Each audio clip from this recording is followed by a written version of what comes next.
నిన్న మనము ఈ మిషన్ గురించి ఒక వీడియో పెట్టాం. అంటే ఈ మిషన్ తెచ్చుకోవడం వల్ల 10 మంది 5 గంటల్లో చేయాల్సిన పని ఈ మిషన్ ఒక్కటి 3 గంటల్లో చేస్తుంది. సో మామూలుగా 10 మందికి అయితే కూలోళ్ళకు అలాగే ఆటో బడి అంతా కలిపి 4000 అవుతుంది. అదే ఈ మిషన్కి అయితే ఒక కూలి మనిషికి 500, ఒక పెట్రోల్ ఒక 300, అంతైనా 800, 1000 రూపాయలు కట్టుకవుతుంది అని చెప్పి ఒక వీడియో పెట్టినాం. దానికి ఒక అన్న కామెంట్ చేసినాడు, కూలోళ్ళ కడుపు కొడుతున్నారన్నా, కూలోళ్ళకు పని దొరక అంటే ఇబ్బంది పడుతున్నారని చెప్పేసి ఒక కామెంట్ పెట్టినాడు.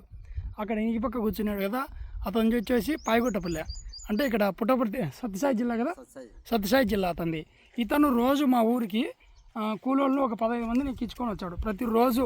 అంటే కూలోళ్ళకు ఫుల్ డిమాండ్ ఉంది మా ఏరియాలో. మామూలుగానే రోజు ఎంతమందిని ఎక్కించుకోవచ్చా? 15-16 మందిని ఇతను ఎక్కించుకొని వచ్చాడు.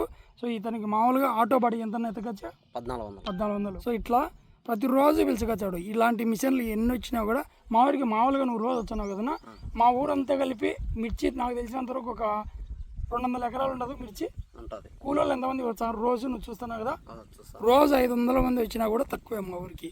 ఇట్లాంటి మిషన్లు తెచ్చుకున్నా కూడా అంతమంది వచ్చారంటే మీరే అర్థం చేసుకోండి. మన ఎవరి కడుపు కొట్టలే. ఏమన్నా మిషన్లు తెచ్చుకొని ఏమన్నా మిమ్మల్ని ఏమన్నా వద్దంటారా? ఇబ్బంది ఏం లేదు. ఇప్పుడు మిషన్ అనేది సాలల్లో పడతాము, మిరప చెట్లు అరటి చెట్లు ఉండే సార్లు మీరే తొగాల్సింది.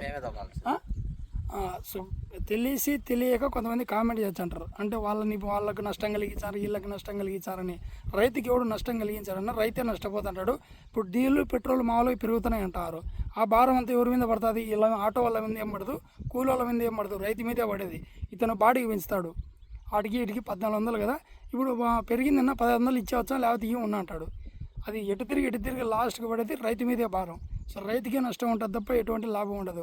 ఏదో మిషన్తో ఒకరోజు మిషన్ బట్టి ఇట్లా ఇది 10 మంది కూలోళ్ళని తగ్గిస్తుందని చెప్పినంత మాత్రాన కామెంట్లు వేసుకుంటారు. ఏమన్నా ఇప్పుడు డీజిల్ పెరిగింది, నన్ను ఏమైనా పెట్టుకుంటావా? నేనేం పెట్టుకోను. పెరిగితే మాకి మీదే కదా వేసేది. డీజిల్ పెరిగిందన్నా ఇంకా 100 రూపాయలు ఇవ్వండి అని అడుగుతాం, లేకపోతే రావంటారు. కూలోళ్ళు కూడా అంతే. ఇప్పుడు డిమాండ్ ఉంది కదా అన్న, మీరు ఇవ్వకపోతే వేరే సాట్ ఇచ్చారన్నా 250 ఇచ్చేవచ్చా, లేకపోతే రావంటారు. సో అట్లా ప్రతిదీ ఏదైనా కూడా ఒక రైతు మీదే భారం పడేది, ఎవరైనా నష్టపోరు. మేమేదో మిషన్ తెచ్చుకొని మీ కడుపు కొట్టేట్టు మిమ్మల్ని నాశనం చేసినట్టు మాట్లాడుతున్నాడు.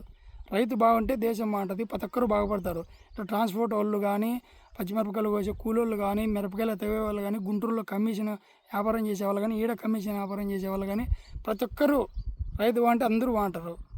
రైతు బాగుండకూడదు అనేది ఆయన ఉద్దేశం. ఏకులాపయ్యా సైలెంట్గా ఉన్నవి చెప్పుకోలేపా రైతు గురించి. రైతు పండించకపోతే ప్రతి ఒక్కరు ఏం తింటారు చెప్పండి? రైతు ఇప్పుడు ఇతను ఒక ఆటో ఇంత దూరం వచ్చిందంటే ఇతనికి గిట్టాలంటే ఇతను కూడా రైతు మీద ఉన్న 100 రూపాయలు పెంచండి నా, మాకు డీజిల్ పెరిగింది ఇప్పుడు అంటారు. అప్పుడు రైతే కదా 100 రూపాయలు ఇచ్చేది కూడా. ఇంకో విషయం చెప్తాను, ఇతను నమ్ముకొని 7 మంది ఇతని మీద ఆధారపడి ఉన్నారు. ఇలా అమ్మ నాన్న వైపు 4 పిల్లలు అంటాయి నాకు. సో ఆటో నడుపుకోవడం వల్ల ఒక 7 మందిని అయితే ఇతను పోషిస్తున్నాడు. ఇంకో విషయం ఉన్నా, ఇప్పుడు సపోజ్ నీకు ఈ కూలోళ్ళు లేరనుకో, ఆటో మేము పిలిచలేదనుకో, ఇంటికా ఉంటావు కదా, ఇంటి దగ్గర ఇంటి దగ్గర ఉండడం వల్ల ఎవరికి ఇబ్బంది? మాకు ఇబ్బంది. ఇప్పుడు నువ్వు ఎవరి వల్ల బాగుపడుతున్నావు? ఒక రైతు వల్లనే.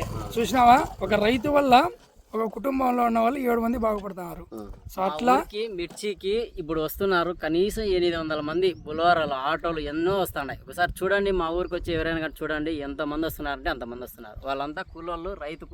రైతు పండించారు కాబట్టి ఇప్పుడు కూలోళ్ళంతా వస్తున్నారు. డీజిల్ ఖర్చులు అన్నీ కూడా రైతు మీదే భరాయించాలి.